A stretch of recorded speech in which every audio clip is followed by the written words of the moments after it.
Greetings, friends and countrymen. And you don't even have to be countrymen or friends for that matter. A couple of weeks ago, I did a little short video where I was talking about the fact that I don't care about AQHA points. I think they are pointless, especially when looking for breeding, looking for stallions to breed a mare to. The points don't mean anything to me, and I explained why they don't mean anything to me. I caught a bunch of flack for that from a handful of kind of uppity AQHA gals that I'm sure have corgis. I hate corgis. I'm going to catch flack for that. Anyway, I would like to kind of go in more into my point about why I don't care about the AQHA points. And this is about a barrel horse, which I really don't care about barrel horses, but this is what I look for in a stud. And I'm just going to have to read this off. This is a gal, her name's Trisha Aldridge, and she's got a barrel horse. She's done the futurity thing with him. She's had his whole training, like from day one, I guess, online, and shared the story and whatever. So I'll just hit the high points here. Hello, my name is Trisha Aldridge, and I want to take a second to tell my story. I purchased my stallion, Adios Pantalones, great name, from Jerry and Leslie Bailey of Purcell, Oklahoma in 2020. I'm going to pause here to tell you that the late, great Jerry Bailey and his wife Leslie were and are great friends to me and my family. We've known him for years and years. Jerry, I consider to be one of the greatest horsemen of all time. I quote him daily and at least weekly. I pick up my phone and call him and go, man, I wish I'd talked to him when I had a chance. Jerry died 3 years ago. And his wife, Leslie, I consider her, in her prime, I consider her to be the finest colt starter of all time. And I would think if you looked at the LTE and then the value of the horses she started as they sold throughout their careers, she's probably the money-makingest 2-year-old rider of all time. I don't know if that's for sure, but I bet it's close.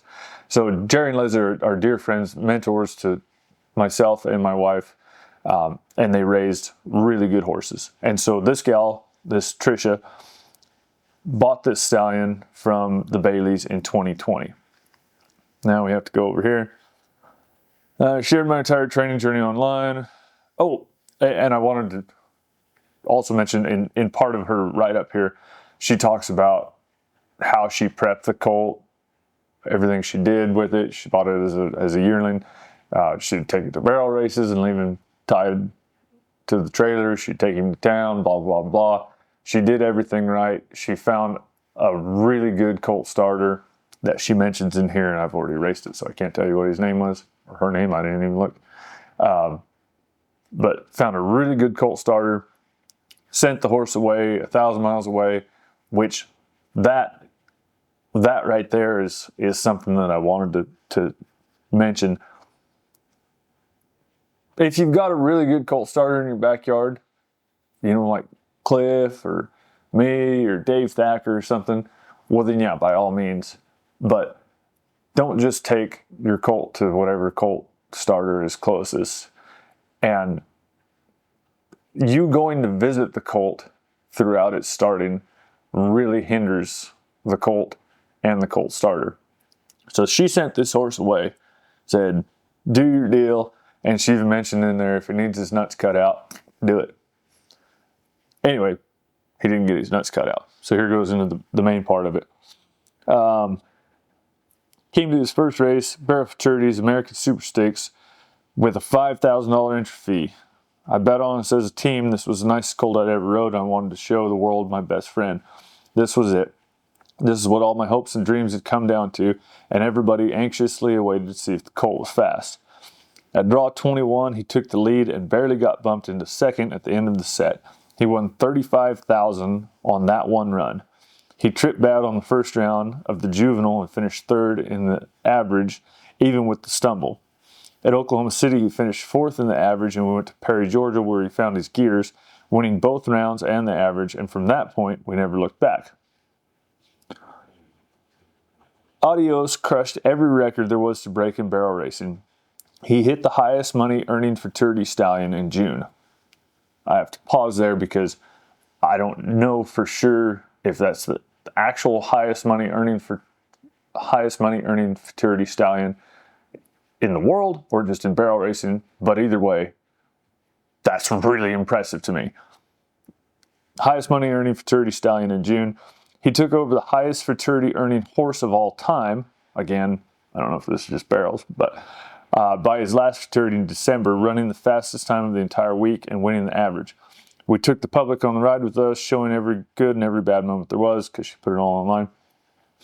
Adios won 10 futurities, and he was reserve champion at 5 and was in the top 5 at another 8. He finished, so that's 15 and 8, that's 23.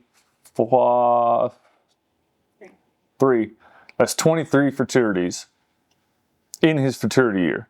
Like, that is mind-boggling that a horse can even take that much pressure. It gets more mind-boggling. It's 23 futurities in a year. Blah, blah, blah. He did so good. He finished his futurity year with a staggering $558,000 won. He started his Derby year already, winning a Derby and winning 2 pro rodeos, being in reserve at another and 3rd. Then he's just getting started. So there again, this horse is a superior individual. There's a lot of good futurity horses that can't go pro or don't go Derby. This horse is the highest futurity winner of all time. Now he's kicking butt in the Derby, and now he's competing with pro rodeo horses. And in the barrel racing, a futurity horse and a pro barrel horse are 2 entirely different animals. Just because they do good in the futurities doesn't mean they can go down the road, breathe these smoke, and be rodeo horses. But this horse has proven he can do both.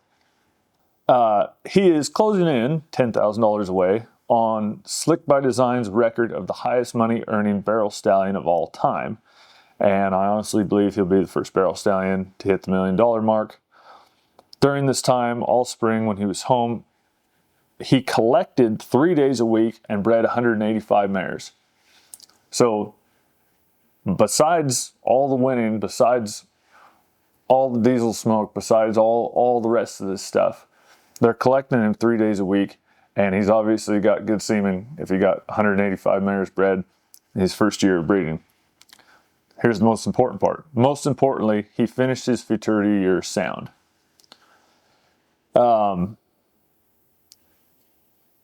I couldn't be in this meeting today, I don't know what that means, because he made the short round of the Austin Pro Rodeo. Austin's a big time deal.